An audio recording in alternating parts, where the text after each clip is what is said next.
مساء الخير على حبايبنا الغاليين. النهارده هنتكلم على فيلم ابو نسب بطولة محمد امام، ماجد الكدواني، ياسمين صبري، وفاء عامر، هالة فاخر، ومحمد ثروت، ومحمد لطفي، وعدد كتير قوي من الفنانين، ومجموعة من ضيوف الشرف.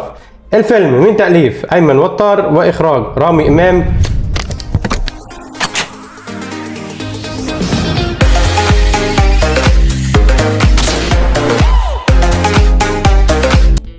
بتدور أحداث الفيلم في إطار اجتماعي كوميدي حول شخصية علي، دكتور أطفال غريب الأطوار، ويستعد للزواج من حبيبته داليا.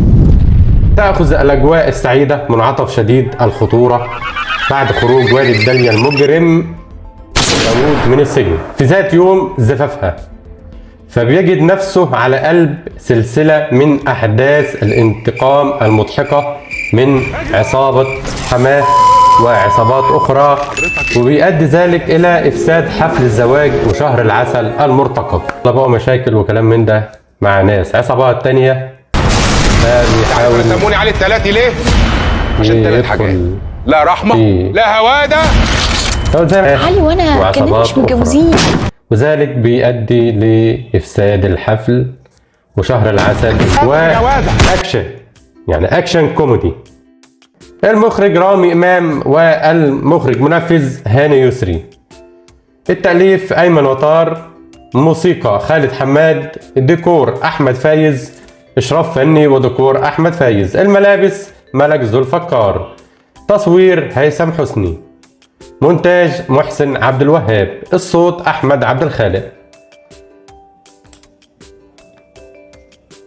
وإخراج رامي إمام.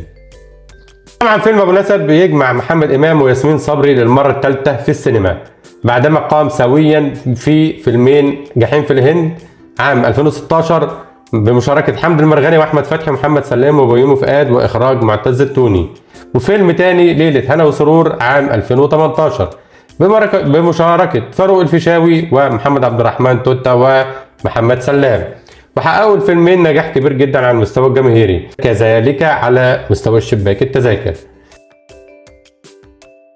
بتمنى يكون الفيديو عجبكم، واشترك في القناه واعمل لايك. قبل لنا عايز تشوف فيلم ايه وانا اجيبه لك. اشوفك على خير في فيديو جديد، وسلام.